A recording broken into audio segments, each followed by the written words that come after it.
ustedes bienvenidos a una emisión más de su programa CEI en Contexto. El Centro de Estudios Espinosa Iglesias realizó durante el pasado proceso electoral una evaluación sistemática de las propuestas de los candidatos a la presidencia con mayor preferencia electoral. Para ello, aprovechó la experiencia, el conocimiento de muy destacados especialistas en diferentes áreas y evaluaron la viabilidad, el diseño, la forma de implementación de las propuestas.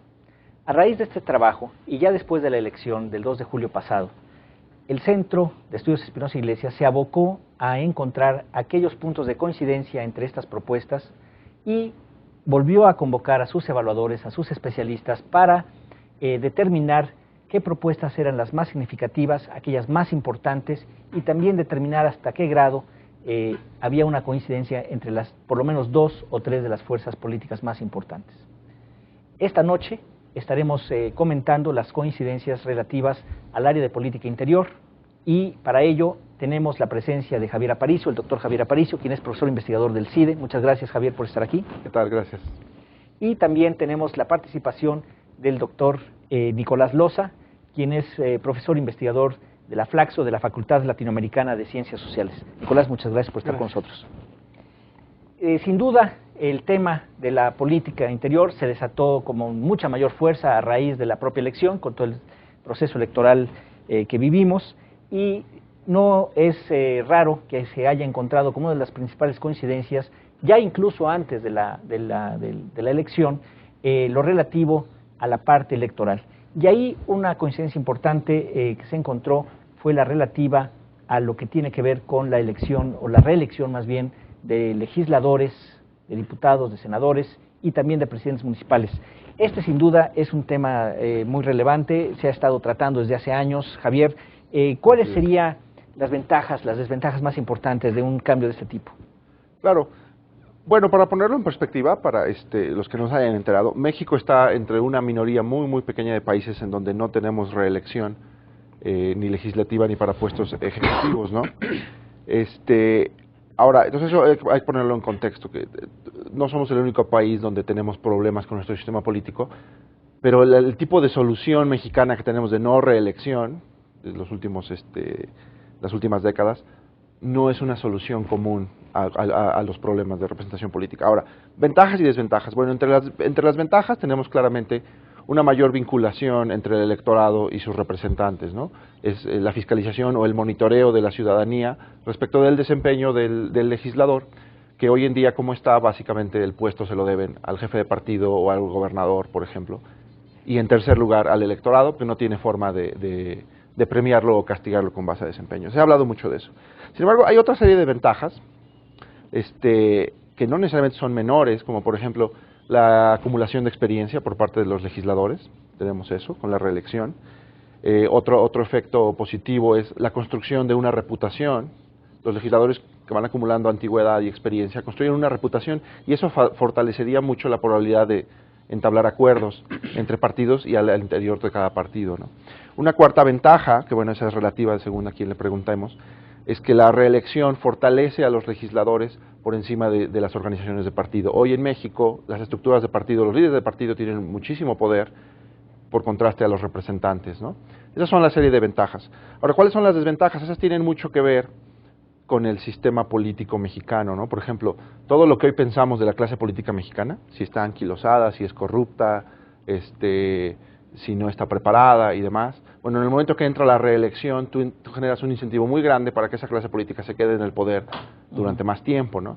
Entonces, hay argumentos incluso a favor de la rotación política. Cuando nosotros vemos el debate en otros países sobre qué pasa con la reelección, lo que preocupa en otros países es que los legisladores se reeligen mucho y luego cómo los quitas del poder, ¿no? Se entrincheran en el poder. Entonces hay una serie de restricciones que, por ejemplo, si nosotros vemos nuestro sistema político en general, tiene una serie de rigideces, tiene una serie de problemas que con la sola reelección no se resuelven, ¿no? Entonces, hay algunas cosas que no funcionan en nuestro sistema político que la reelección podría simplemente hacer más costosas, ¿no? Entonces yo creo que eso es lo que pondría del otro lado. Exactamente, o sea, como digamos, si no se ha hecho hasta ahora, uno diría, bueno, la cuestión política, la parte histórica, ¿no?, de la no reelección desde la revolución, pues es lo que ha pesado más, pero sin duda debe haber problemas muy concretos también Nicolás, quisieras ahondar en lo que comenta Javier. Sí, creo que cuando hablamos de la reelección de diputados, tendríamos que pensar en el objetivo que se perseguiría en el caso de implementar esta reforma. Y me parece que el objetivo en el que prácticamente todas las fuerzas están de acuerdo es en realmente tener mecanismos de responsabilidad para los diputados y de fiscalización para el Poder Legislativo. Efectivamente, incluso si nosotros comparamos al Poder Legislativo con el Ejecutivo, encontramos que es prácticamente un paraje sin fiscalización, sin mecanismos de responsabilidad, y creo que eso es lo que tendría que resolverse. La reelección sería una pieza para contribuir a resolver este problema, pero no sería la única. Y pensando un poco en el contexto político y en las preferencias de las fuerzas partidarias, me parece que incluso es más viable, en principio, hablar de un órgano de fiscalización de la Cámara de Diputados y de senadores, del Poder Legislativo en general, de integrar indicadores de desempeño para la evaluación, la fiscalización del trabajo de los diputados y acompañarlo quizá, y ahí habría que ver cómo se da la negociación, ya al margen de estas ventajas, desventajas.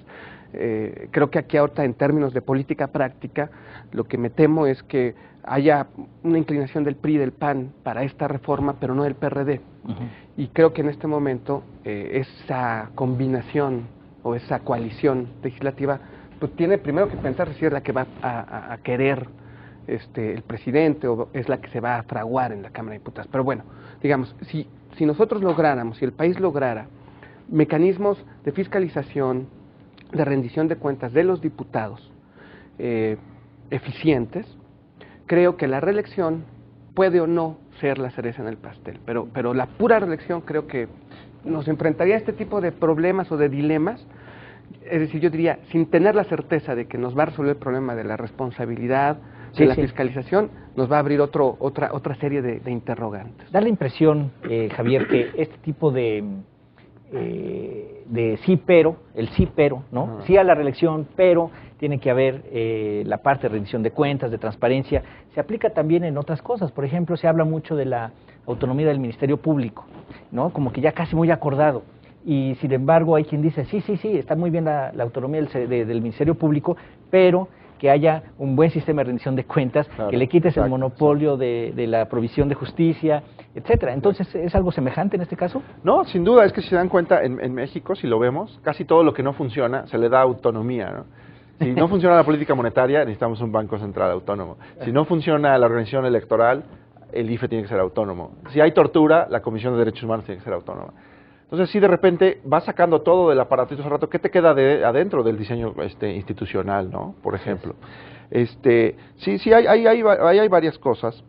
Yo, por ejemplo, yo sí tiendo a pensar que hay más ventajas que desventajas, porque hay que pensar en el largo plazo. Claramente, si la reelección, a mí no me parece muy agradable la idea de que mediante la reelección la clase política que hoy tenemos en México tenga más oportunidad de prolongarse en el poder. Eso no me gusta. Pero al mismo tiempo reconozco que en el largo plazo es más fácil que haya retadores a la clase política actual, si tú sabes que puedes competir por un empleo en el que vas a durar mucho más tiempo, ¿no? Entonces, ahora, y este es un dilema clásico de ciencia política que incluso se ha analizado. Bueno, ¿cuánto tiempo tiene que durar alguien en el poder? Por ejemplo, para los presidentes municipales creo que es muy claro que 3 años no es suficiente para hacer una administración municipal eficiente. A lo mejor 4 o 5 años serían mejor. Y por otro lado, también pensamos que la política óptima requeriría gobernadores de 100 años, ¿no? Que pudieran tener la visión de largo plazo,